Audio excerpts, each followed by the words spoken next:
Hello, students. Jai Shri Krishna. Hello to all my parents. So, today we'll discuss about the comparison between business, profession, and employment. This is a very, very important topic for class 11th. You should understand, being a commerce student, you should understand difference between business, profession, and employment. Let's start. I have presented it in a tabular form, so I will explain it to you. See, whenever we talk about comparison, जब भी comparison की बात होती है, everything should be in the tabular manner, like this. I didn't like mark it with the scale, but you can mark it with the scale. It will look very nice, and the presentation will be superb. Teacher will going to give you nice numbers in this. Okay. Let's start with the basic means on the basis of what we are differentiating them, we are comparing them. So this is what we call basis.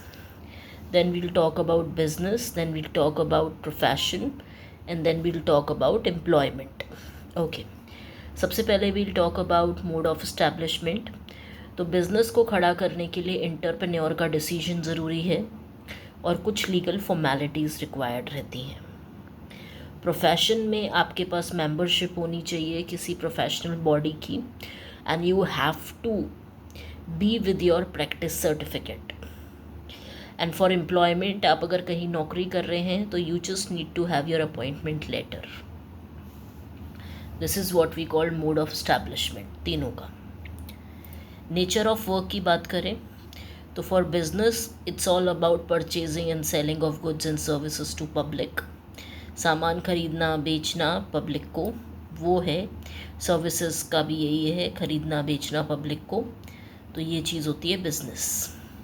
Profession में you are giving personalised advice to people, your expertise advice to people.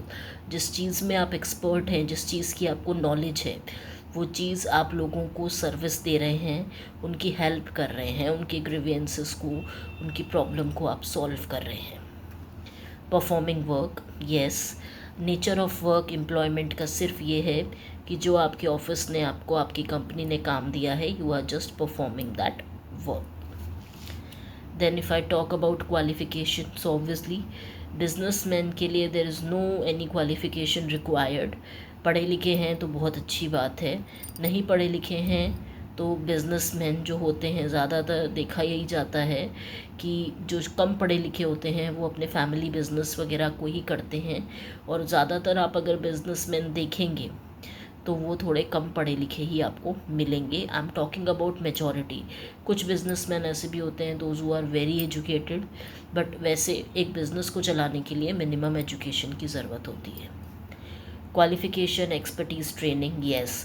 कोई profession आप practice कर रहे हैं तो उसके लिए आपको क्वालिफाइड होना भी ज़रूरी है, एक्सपर्ट होना भी ज़रूरी है, और आपके पास उस चीज़ की प्रॉपर ट्रेनिंग होना भी ज़रूरी है, प्रैक्टिस होना भी ज़रूरी है.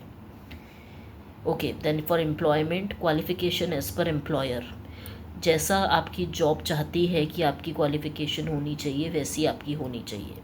एम्प्लॉयर बेसिकली होता है नौकरी पर रखने वाला, तो उनके अकॉर्डिंग आपकी क्वालिफ़िकेशन होनी चाहिए.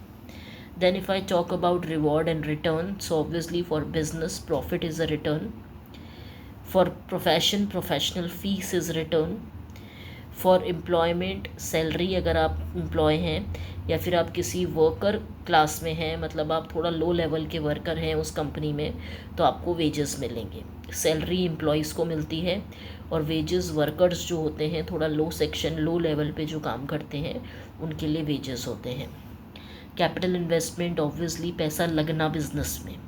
जो पैसा बिजनेस को स्टार्ट करने के लिए लगाया जाता है उसे कैपिटल कहते हैं. So capital is as per the nature and the size of the business. Your business is small, your business is a large scale business, depends. So capital also varies. Here limited capital is required. Capital is required obviously to establish your office also. If you are having a separate office, if you are planning to establish a separate office, then also a limited capital is obviously required.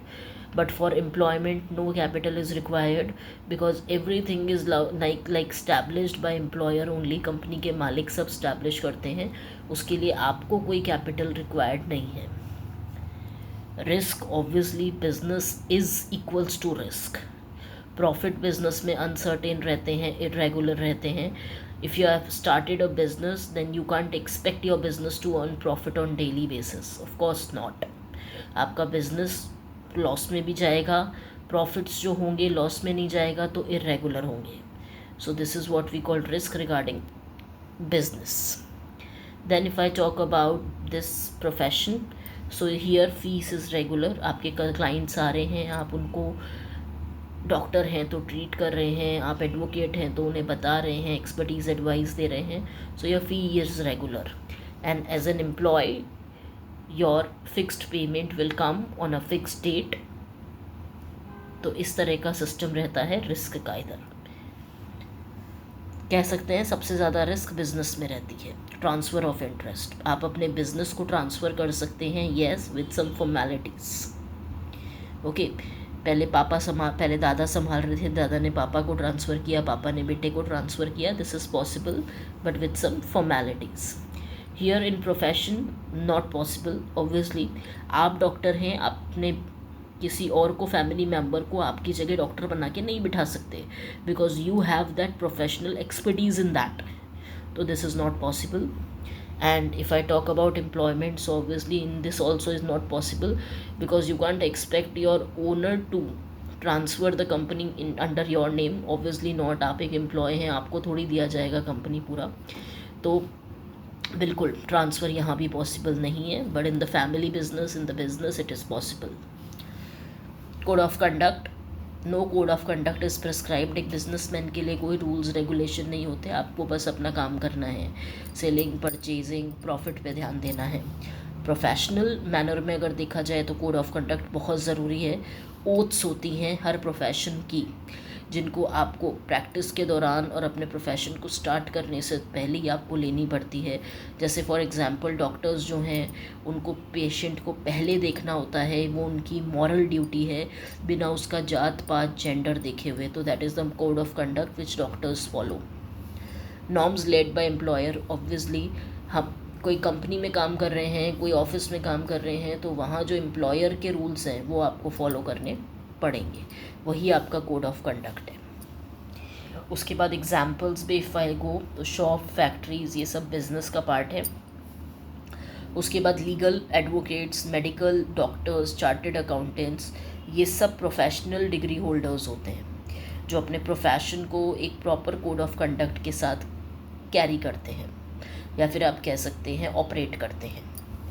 Apart from this, if I talk about employment, so jobs in banks, companies, आप office में काम कर रहे हैं, bank में काम कर रहे हैं, कंपनीज़ में काम कर रहे हैं, तो वो सब जॉब का पार्ट है.